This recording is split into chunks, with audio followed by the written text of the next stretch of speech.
네, 스페이스X가 6월 10일 상장을 목표로 하고 있습니다. 스페이스X는 SPCX라는 티커로 거래될 예정인데요.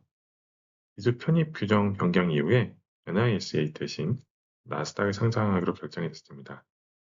새로운 패스트 엔트리 규정에 따라서 기업은 IPO 후에 15일 만에 지수에 편입될 수 있게 됐는데, 기존에는 3달에서 12달이 걸리던 그런 상장 후에 안정화 기간을 뒀던 거에 비해서 훨씬 더 크게 단축이 됐습니다. 향후에는 오픈AI나 엔트로피 같은 IPO가 또 이어질 걸로 예상하고 있는데요. 나스닥 100 지수는 상장 주식 비율인 최소 10%의 유동식 비율 요건을 폐지했습니다. 이러한 변화가 IPO 이후 스페이스X 주식에 대한 대규모 패시브 펀드 매수를 촉발할 걸로 예상하고 있습니다. ETF 시황에 따르면 12월 말 기준 63개의 ETF에 약 5,270억 달러의 자산이 나스닥 100 지수를 추정하고 있습니다. 스페이스X의 실적도 매출을 보시면 꾸준히 늘어났고, 특히 스타링크 가입자가 지난 2월 기준으로 1,000만 명이 넘었다고 합니다. 전체 매출에서 이 스타링크가 차지하는 비중이 76%라는 것은 이런 고정된 고객들이 계속 늘면서 매출이 늘어날 수 있다는 것을 의미하고 있죠. 이 스페이스X 상장을 앞두고 2025년부터 2026년 우주 관련 주에 투자하는 여러 가지 ETF들이 상장이 됐습니다. 대표적인 5가지 ETF를 정리해 봤는데요. ETF마다 투자하는 종목이나 비중이 다 조금씩 다르기 때문에 그 특징을 잘 살펴보고 투자를 해야 됩니다. 지난 5월 중순에는 이 타이거 미국 우주테크 ETF가 일주일 동안 18% 넘게 오르면서 가장 높은 성과를 보였고, 그다음에 원큐 미국 우주항공 테크 ETF는 6.7% 가장 낮은 성과를 보였습니다. 기준은 5월 18일 기준으로 일주일 동안 성과를 나타내고 있는데요. 그렇기 때문에 우주에 투자하고 싶다면 이 ETF들을 보시면서 순수 우주 기업에만 투자하는지, 아니면 항공이나 다른 방산 기업들도 편입하는지, 그리고 이 기업들 비중은 어떻게 투자가 되는지를 유심히 살펴보셔야 되겠습니다. 우선 앞선 표에서 보시는 것처럼 가장 성과가 좋았던 타이거 미국 우주테크 ETF는 로켓랩 26%, 인투이티브 머신스 20%, 레드와이어 17% 순으로 투자하고 있습니다. 그리고 AST 스페이스 모바일 비중이 10% 정도 되고 있는데요. 이 네 종목의 비중이 가장 높은 상황이고, 그중에서도 로켓랩 이 종목이 가장 큰 비중을 차지하고 있죠. 다음 서울 미국 우주항공 탑10 ETF는 미국 우주항공 산업 선도기에 투자한다라고 밝히고 있는데요. 역시나 로켓랩이 가장 많은데 34%가량 투자하고 있습니다.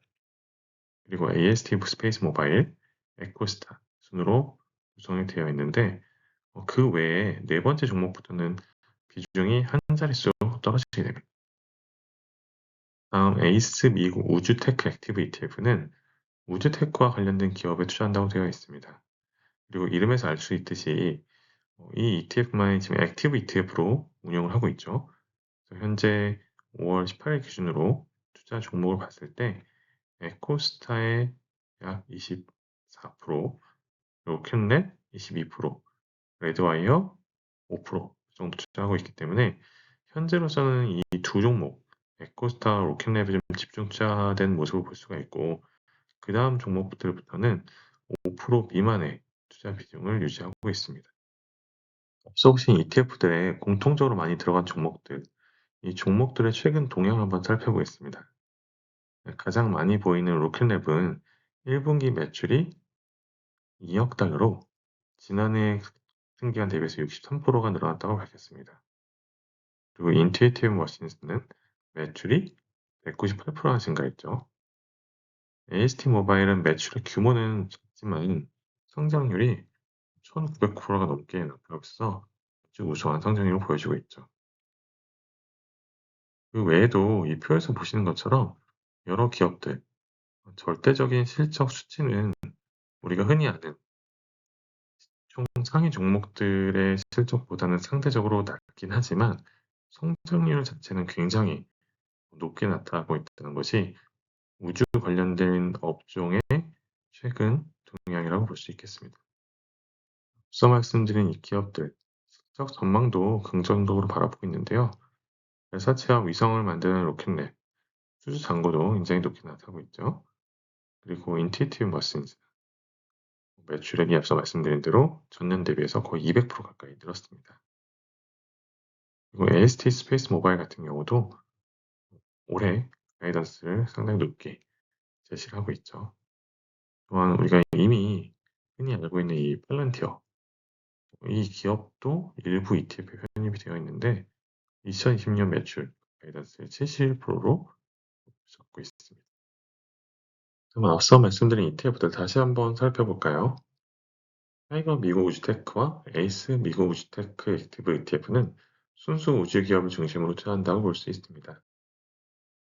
반면 코덱스 미국 우주항공 ETF는 보잉과 같이 전통적 방산주 비중이 높기 때문에 스페이스X를 편입한다 하더라도 순수 우주 ETF라기보다는 방산에 함께 투자하는 ETF라고 볼 수 있습니다. 그리고 원큐 미국 우주항공 테크 ETF 마찬가지로 조비, 플란티어, 로키드 마틴과 같은 우주 기업이 아닌 다른 기업들의 비중이 상대적으로 높은 편입니다.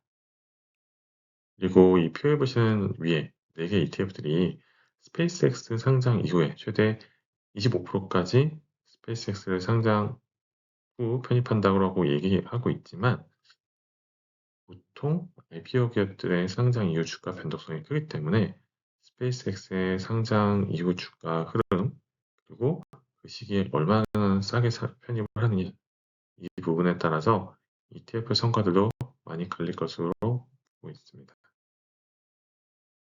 만약 스페이스X 상장을 계기로 우주 관련된 종목에만 투자하고 싶다 하시면 타이거와 에이스의 상품을 보시는 것이 상대적으로 다른 운용사 ETF보다는 우주 종목에 집중할 수 있다고 보여집니다. 하지만 주의할 점이 있죠. 미국 시장에서는 과거에도 이렇게 기대를 많이 모았던 IPO 이후에 해당 기업이 상장 이후 점차 주가가 하락하는 경우가 많이 있었습니다. 따라서 스페이스X 상장인 6월 10일 이후 이 부분을 고려해서 투자를 해야겠죠. 그리고 5월 중순 최근 미국 국채금리가 빠르게 상승하고 있기 때문에 성장주 같은 경우는 그런 채권 금리의 급격한 상승이 조정의 빌미가 될 수 있습니다. 그렇기 때문에 성장성으로 물론 미래 성장성은 기대해 볼 수 있지만 IPO 전에 모든 투자자들의 관심을 받아서 높아진 이런 밸류에이션 그리고 IPO 이후에 몰리는 자금들 이런 리스크를 좀 관리하시면서 몰빵 투자를 피하고 분산 투자 차원에서 접근해 보실 거를 추천드립니다.